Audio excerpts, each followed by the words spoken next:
Good morning, denizens of the internet. Welcome back for another episode of Coffee and Games, where we sit down to dissect the latest news in video games over a big black cup of coffee. Exactly what the title means. If you don't understand what Coffee and Games is, I don't want to talk to you anymore. But happy Halloween to all of you returning to listen to the latest audio blog on my shitty SoundCloud. Happy Halloween. It's November 2nd. I hope you enjoyed your spooky holiday. May you be showered with lots of candy. Yes. What did I do for Halloween? I didn't do a whole lot, unfortunately. I sat at home, and we broadcasted Resident Evil 7 Biohazard, which was half off on Steam, about $29 US. So that was a good deal, and I decided to snag the game before the deal was off. Otherwise, we didn't get any new releases for Halloween. I was a little bit disheartened to not notice any new horror games coming out for this year's Halloween. I mean, we did have quite a good Steam sale, but otherwise, we didn't get anything new for the holiday. And so I feel like there aren't enough horror games. And enough good ones, especially, because the only ones that I've enjoyed so far were Outlast 1, and the Amnesia series, and maybe a little bit of Alien Isolation. Dead Space is okay. Binding of Isaac is not a horror game, but I could consider it as Halloween themed. But there aren't enough horror games in the horror genre, and hopefully next year is going to be different. Maybe we'll see a brand new title by a brand new developer blow every other last horror title out of the water.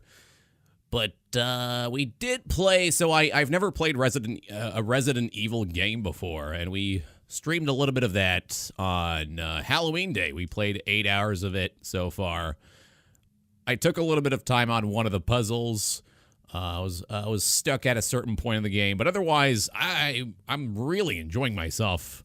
I didn't expect Resident Evil 7 to be as interactive as it is so far. I thought it would just mainly be a cinematic experience, and it is quite the cinematic experience. The graphics and the environment are beautiful and eerie and horrifying, and oh man, the amount of detail on the characters and the environments is stunning. But on top of that, the game itself is quite gameplay heavy. There's quite a number of puzzles to take on, some combat here and there. The combat's not too bad. It is a little bit rudimentary at certain points, and it does feel a little bit repetitive, especially with the lack of variety in the monsters that you fight. But the boss fights are pretty entertaining. They're quite a challenge. I don't know if the game itself has a hard mode, because so far I've been playing on regular mode, which is the default mode. But I don't know if there's like a hard mode that you unlock after beating the game. So I'm hoping on it. But otherwise, I mean, the combat so far is not that difficult. You mostly have to aim for the headshots if you want to accurately take down your enemies in a small amount of time.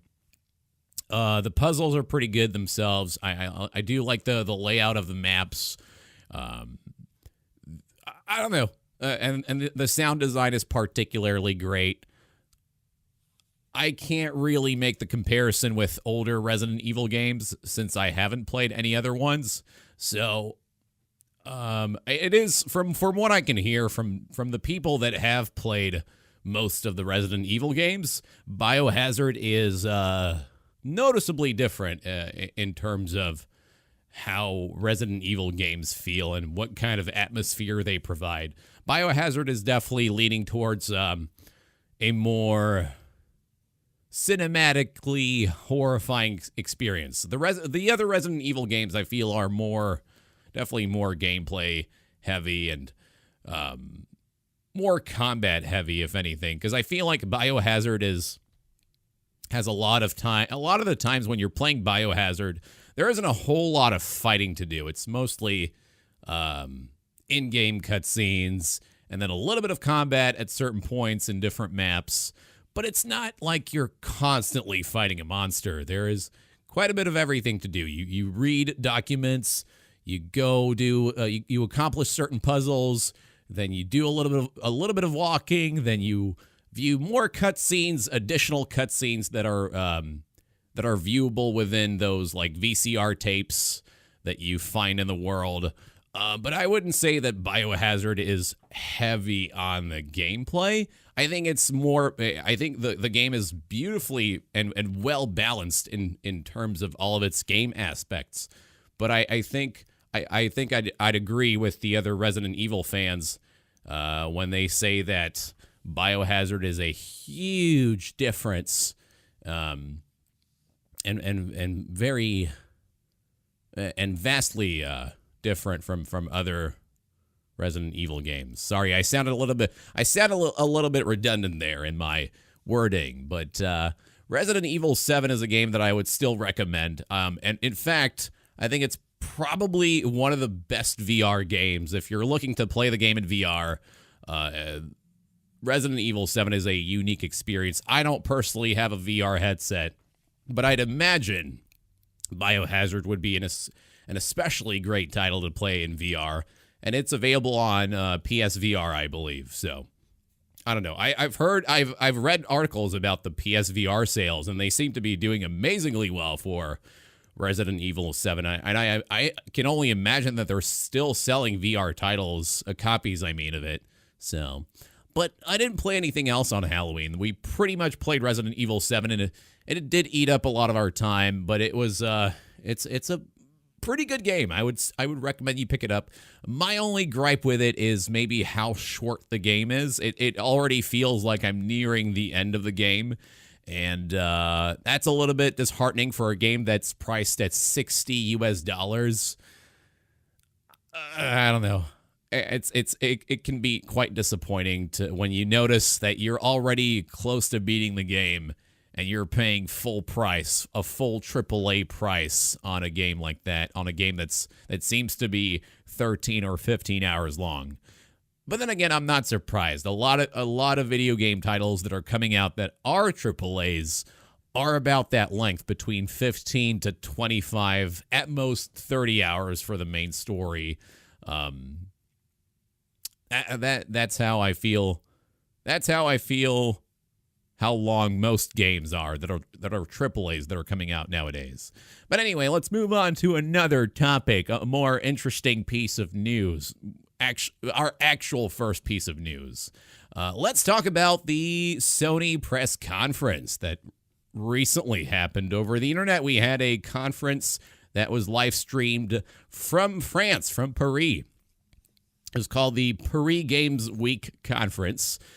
And I'm not sure why we had this conference. I don't even know if we've had this one in the past before. I know the PlayStation Experience, the PSX, is a yearly Sony conference that happens regularly. But I don't think I never knew about the Paris Games Week conference.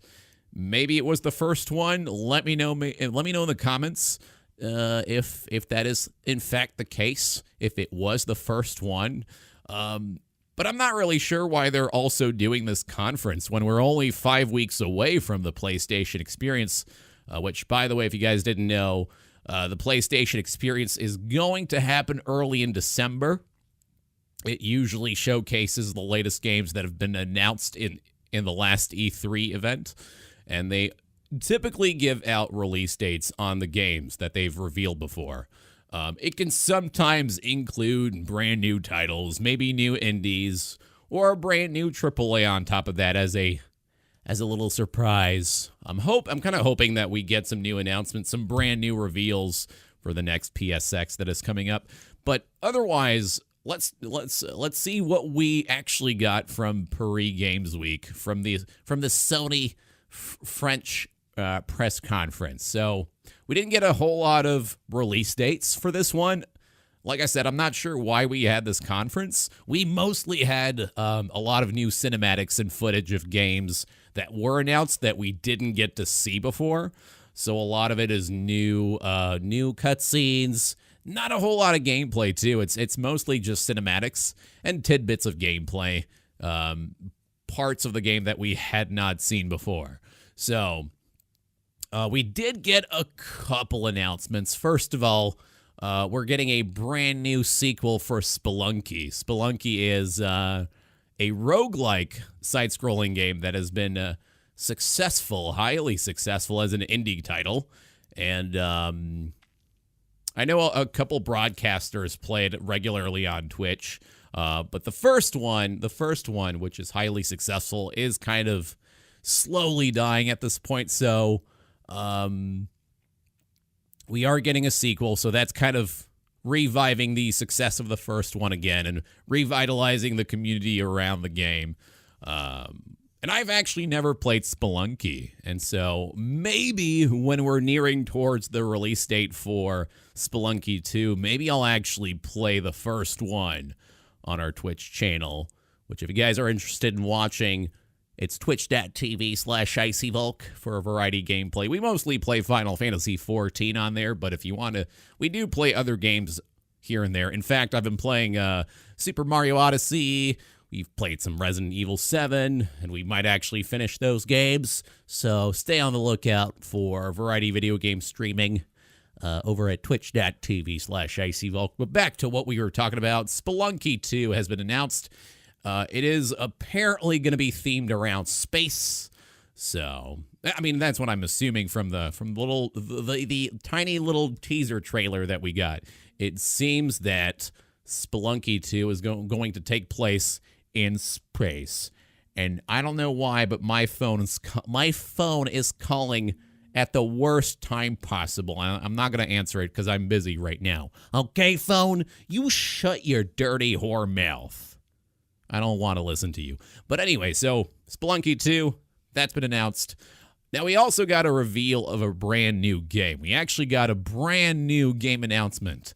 And the game that we got is called The Ghost of Tsushima.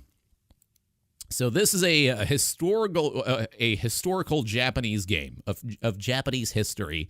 It takes place in the era where the Mongols invade Japan, like one of the outskirts of Japan, and so a lot of Japanese villagers run away and retreat in fear of being murdered by hordes of Mongols. And you play this one character, this one Japanese samurai who decides to stick and to stay alone on this little island to defend his country against the incoming ruthless Mongol hordes. So the game is called Ghost of Tsushima. It is apparently going to be an action-adventure that won't have... I don't think this one is going to have any fantasy elements. I like the fact that this game, Ghost of Tsushima, is supposed to be mostly focused on real history. There won't be any Japanese folklore or mythology surrounding it. There might be mentions of mythology within the game at certain points, but I don't think you'll actually see Japanese demons or deities appear at any points in the game. I think the game is purely historical and has more of a realistic approach or view of Japan's history. I'm kind of excited. I kind of want to play the game because I don't know a whole lot about Japanese history myself. I'm always up for games that educate me in history and lore, in mythology and lore and real world history. I'm all about those kind of games, and I could definitely use a little bit of history classes, a couple of those within my video games. So I'm kind of looking forward to playing Ghost of Tsushima. I've also I've not played enough Japan themed games. If you guys understand what I'm talking about. I mean, I've barely played the Dynasty Warriors series. They are kind of repetitive, to be fair, so I don't have a huge interest in consistently playing Dynasty Warriors. I didn't play Neo, the Dark Souls like game that has Japanese mythology surrounding it. I can't think of any other samurai games actually right now, but I feel like there are a lot of them, or a lot of Japanese stereotypically samurai-like Japanese characters in video games. Like, I don't know, I don't even know if Mortal Kombat has a samurai in it. Actually, now that I think about it, maybe Raiden, the Thunder Samurai guy. I don't know if I don't even know he's a samurai. But I feel like there are a lot of samurais in video games. Like you have Yasuo in League of Legends. I don't know.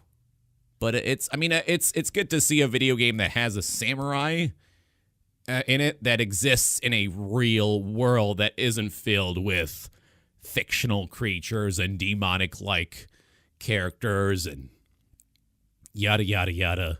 You know what I'm talking about. On the topic of Japanese titles, we're also going to be getting Shadow of the Colossus at some point. Shadow of the Colossus, if you guys didn't know, was announced back at E3 in 2017 for PlayStation 4. We did finally get a release date for it on February 6th. We got on February 6th is when we're going to be getting Shadow of the Colossus for PlayStation 4. Now, we don't know anything else about the game. We've seen visuals. The new cutscene that they showed off features a giant creature, a colossal monster that flies around the sky. The graphics are absolutely stunning. The sun is shining through the clouds. The graphics are absolutely beautiful. Forgive me for the abrupt interruption. We're back again with more of Coffee and Games. We were talking about Shadow of the Colossus coming out on February 6th. So we actually got a game announcement during the PSX. So that was pretty nice. I've also never actually played a Shadow of the Colossus game. So I'll definitely be picking up Shadow of the Colossus on a release day. Looking forward to playing it. But otherwise, we don't really know what if Shadow of the Colossus is actually going to be a remake with new maps and brand new environments, or if it's going to be simply a remaster of the original title. So I kind of want to see some new stuff in there, even though I've never played the first one. And I think it'll be a great surprise for returning fans that do want to buy this PS4 Shadow of the Colossus version. So, but otherwise, apart from Shadow of the Colossus, we also had some cutscenes, some brand new cutscenes and tidbits of gameplay of The Last of Us 2, Spider-Man, and God of War 4. Now, let's talk about Last of Us, okay? The Last of Us cutscene that we got is pretty cinematic. It's absolutely beautiful. It's got a lot of violence in it. I haven't played the first game, but the cutscene that we got made me want to play the first one even more, just to see if I can maybe understand the story and maybe get into the fan theories that are being built around the cutscene that came out for the PSX. Because the cutscene that we got for The Last of Us 2 for the PlayStation Pre-Games Week was pretty gritty, and I really enjoyed it. It was fairly short, but we got a lot of action in there, despite the thing not having any gameplay whatsoever. I imagine this is an in-game cutscene that we're going to be getting, but a lot of people are already making theories about this cutscene and the characters in that cutscene that we haven't seen before, and trying to relate them to some of the characters in the first title. So that's pretty exciting. We also got a lot of Spider-Man footage. The new Spider-Man game seems to be quite a step up in terms of the story presentation and how the characters are laid out. They seem to put a lot more focus on regular Peter Parker, not just Spider-Man, not just Peter as Spider-Man, but Peter Parker as a as a realistic character. And I think the series, the Spider-Man series, could really benefit of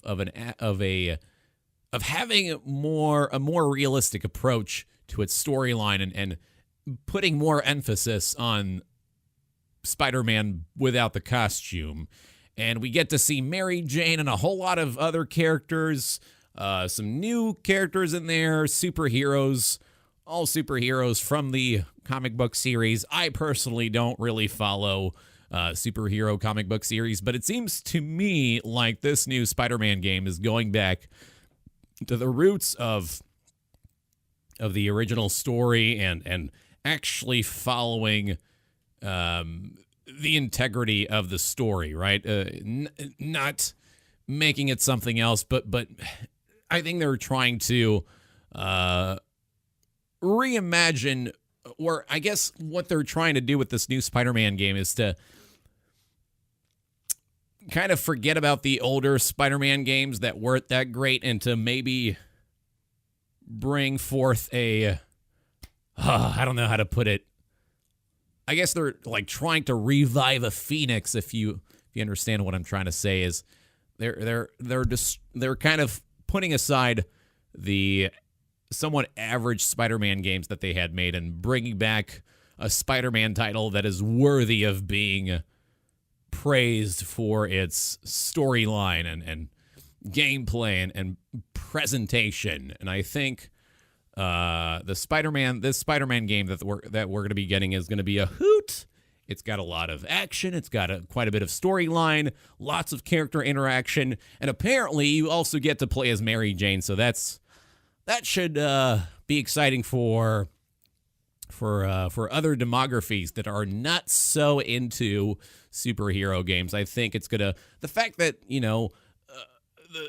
it feels to me like this Spider-Man game is more cinematic more than anything else, and it should. Just the way that the game is presented, I think, is a characteristic that should pull in new audiences towards playing this game. So I don't know, man. I kind of want to play the Spider-Man game. I haven't played every single Spider-Man game myself, so this one seems like a promisable title. Now, God of War 4, we got some new action going on, a little bit more gameplay featured, a gameplay in a map that we hadn't seen before. I somewhat enjoyed that cutscene, that gameplay footage that we got. The only thing that put me off, the only little thing that ticked me off from that God of War trailer was the dialogue that the kid was given. I did not like any of the voice acting or the lines or the dialogue that the kid had in the trailer. He seemed to interact with his father as if he was born in modern day age and not in Greek or Norse, in the Norse period. Because we're talking about a mythological game. You don't have characters in a mythological world, say, utilize vocabulary like, yeah, amazing, cool, right? You don't have that. And kids in that world, kids that are born in a world of war and monstrosity and strife, they wouldn't be cheerful. They wouldn't be acting nonchalantly and saying stuff like, whoa, yeah, fuck him up. You know what I'm talking about. And the fact that the kid had that kind of dialogue and vocabulary, it really ticked me off. I'm a little bit scared that the story of the game is not going to be as great as the world of the game seems to be, right? Because the Santa Monica developers they're clearly trying to do something a little bit different with the God of War series. It's always been it's always been focused on Greek mythology, and now suddenly they're taking a hard turn towards Norse mythology, which I can really dig.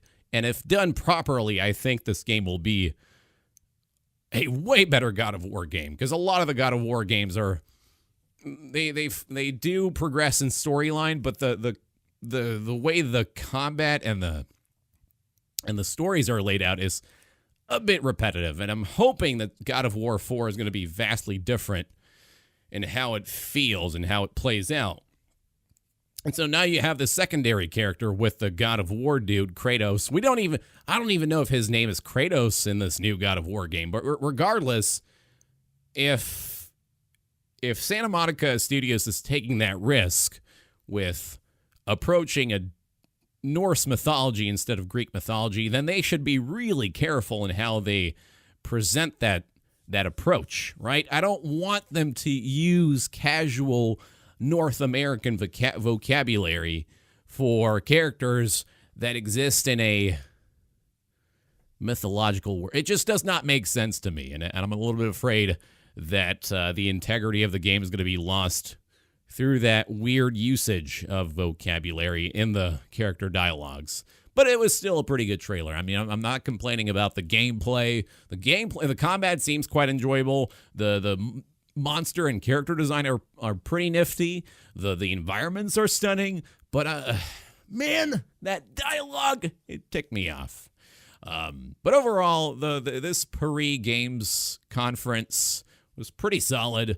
I mean, we all know, we can all admit and agree that Sony is always leagues ahead of Xbox and Microsoft in terms of game conferences. So that the fact that they're always bombarding us with announcements and reveals and new gameplay footage is no surprise. Sony knows how to bring up the hype, right? And while I am a little bit surprised that they did this 5 weeks away from the PSX, I wouldn't be surprised if they did this to counteract some of the incoming Xbox news that might be coming along before PSX. So Sony is pretty good at being straightforward in terms of its marketing. They are transparent for the most part. I mean, I'm hardly disappointed by any of the stuff that they announced. In contrast to Xbox, I mean, I don't own an Xbox One console. I don't have any interest in it, and I feel like the PlayStation 4 has way more exclusives. At least that's what I feel like. Or if anything, I feel like the PlayStation 4 exclusives are more interesting than the Xbox ones. So that's, I guess, why I'm more interested and inclined towards following PlayStation news. But apart from this Games Week conference from Sony, we got a lot of new game releases. Last week was heavy in AAA titles. We got the PC version of Destiny 2, which seems to be more or less, positive. Apart from the memory issues with some of the PC players are having technical issues with Destiny 2, I guess. I don't know. Apparently, the game's restarting. It's got memory leaks. So hopefully, Activision is going to bring some hot fixes along the way. But it seems to be that overall Destiny 2 on PC is being positively received by the major population. Otherwise, we also got Wolfenstein: The New Order, which has apparently a fantastic early game phase. But when it comes to the last few parts of the game, that's where the game falls short, a little short, and it kind of has a weird, disappointing ending. So I guess Wolfenstein is another one of those $60 AAAs that is a little bit short-thon length. It's got a great introduction, solid parts through the midway point of the game, and then it kind of starts going downwards. Assassin's Creed Origins by Ubisoft is reportedly one of the best Assassin's Creed games to come out as of late. A lot of people are claiming that the positive reviews that are coming out are fake, which a lot of that's not the case at all. It's just reviews of people that are genuinely satisfied with this new Assassin's Creed title, which seems to be taking place in the Egyptian antiquity era. the combat in this Assassin's Creed is apparently very good and akin to the For Honor game that was also made by Ubisoft. It's probably one of the best Assassin's Creed with combat. So I don't know. I've heard a lot of good stuff about it, despite a lot of people being sponsored to play it.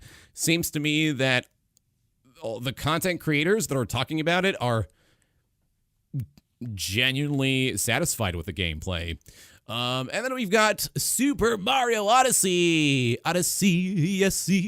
Super Mario Odyssey for the Nintendo Switch, which I've bought. I definitely snagged myself Super Mario Odyssey. How could I not? And let me tell you, from the couple hours that I've played so far of Super Mario Odyssey, the game is phenomenal. The graphics are stunning. There's lots of stuff to do within Super Mario Odyssey. It's, I guess, at the level of Super Mario Galaxy in terms of content and how the game is built. It's a fantastic title that you need to get yourself for the Nintendo Switch. That is, if you have the new console. You cannot skip on that purchase. It's at the level of greatness that Legend of Zelda Breath of the Wild was. Now, the only complaints that I've heard about Super Mario Odyssey are mostly related to the motion controls. Because a lot of the times, you will be prompted to use your Joy-Cons, which are the detachable controllers that you pull out from your portable screen. And a lot of the actions within the game can only be, I don't want to say they can only be performed with the Joy-Cons, but if anything, they are accurately performed. Best performed with the Joy-Cons instead of with the Pro Controller. And you can actually turn off the motion controls in the game. It's available as an option within the menu. But if you wanted to play the game the most efficient way, then I would recommend keeping the motion controls on. And a lot of the people that are longtime Super Mario players and fans and speedrunners are a little bit frustrated with the fact that some of the actions are, I guess, way more effective with motion controls, right? And I can understand that frustration. I myself, when I was playing Super Mario Odyssey, sometimes I would use motion controls. Sometimes I wouldn't. Sometimes I would just use my regular joysticks and buttons. I would not do any of the crazy swinging with my Joy-Cons. I did a little bit of both, right? But I would have liked if I could exclusively play without the motion controls, right? Because I'm not a phenomenal video gamer when it comes to playing video games. I enjoy platformers. I very much get immersed in platformers. There are some of my favorite types of video games, but I wouldn't say that I could. I would never be able to I would never have the patience to speed run them, let alone take my time to accurately perform every action and every move, right?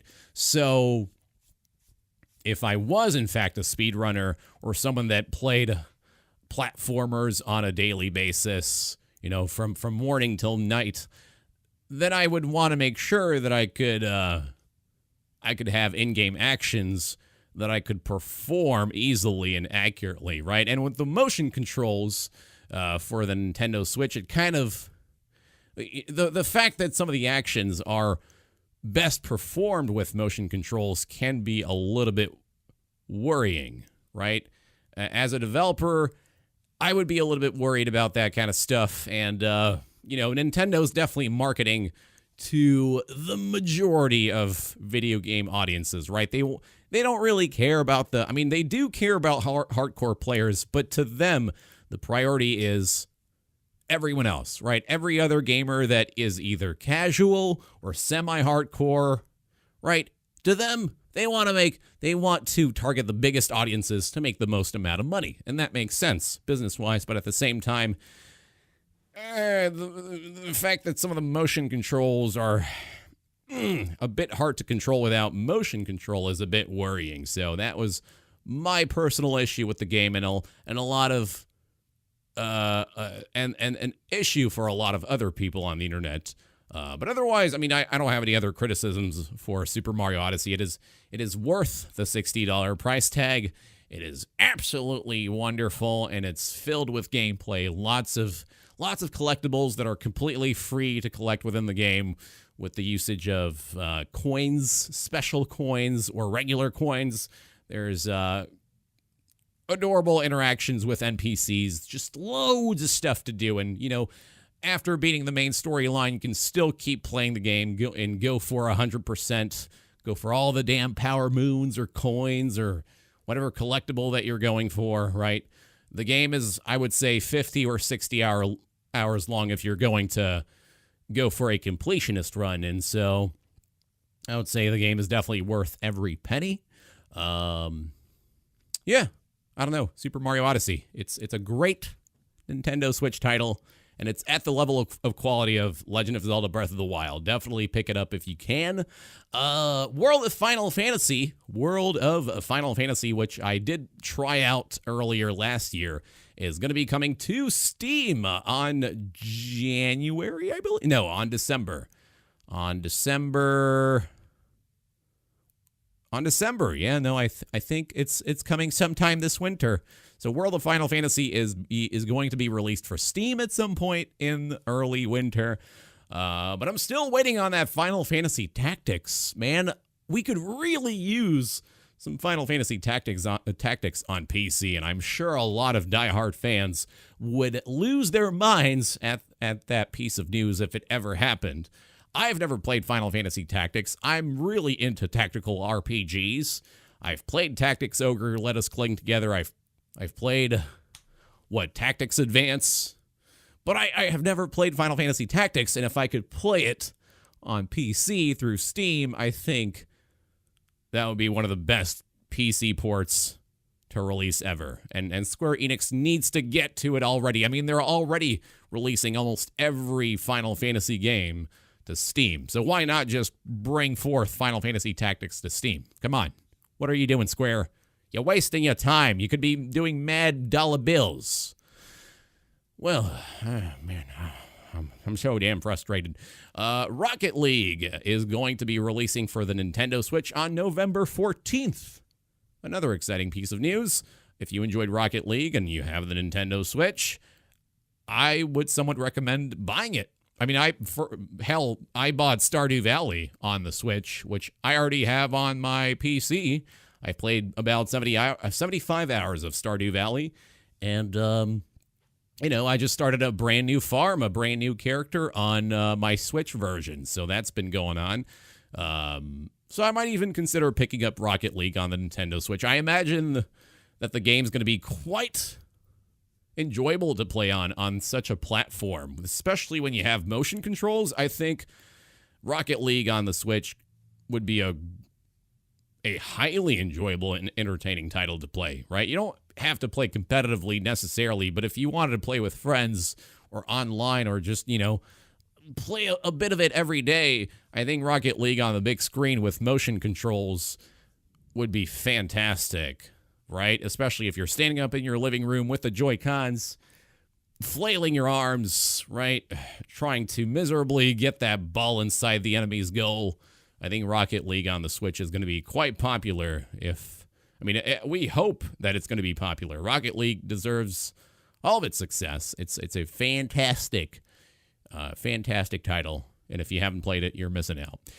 Last piece of news, we got a very interesting announcement from Razer. Razer, the peripheral company that makes lime green colored headphones and cool mice and mouse pads and all that snazzy stuff. They just recently made a new webcam for streamers that has a built-in ring light on it. And now they're introducing something major to mobile consumers. The Razer phone. We are going to be getting a Razer mobile phone. So this phone by Razer is not going to have any headphone jack. It'll be primarily focused on mobile gaming performance. So it's supposedly going to have high frame rate. It'll have built-in stereo speakers on the back of the phone and loads of battery time. Apparently, the charging time of the phone itself is pretty quick. So the Razer phone is going to be priced at around $700 US. We don't have a release date for it, but that was the major announcement that we got yesterday. So what do you guys think about that? I mean, I don't really need a new phone right now. I mean, my phone is a little bit outdated. It's a Samsung Android. And I don't know. I don't really need a replacement right now, but the Razer phone, what do you think about that? Do we really need something like that in the world of mobile video games? Maybe, possibly. I mean, the damn thing has 64 gigabytes of space. So I actually deleted Hearthstone off of my phone because I ran out of space. But for people that want to play Hearthstone and bigger mobile games on cell phones, you know, if you travel a lot, if you go to work by transit a lot, I think having the Razer phone could be quite efficient. I think such an item would be worth buying if you're a video game fan and you don't have a lot of time to play video games and you're traveling a lot by commute. Then maybe the Razer phone could be a great little asset for you. So let me know what you guys think about these latest piece of video game news. Thank you so much for listening to this latest audio blog of Coffee and Games. If you want to follow me, if you want to keep up with my updates, whether it be my ramblings or musings or announcements, you can follow me at twitter.com/IcyVolk. Otherwise, you can check out our Variety Games broadcast on our Twitch channel over at twitch.tv/IcyVolk.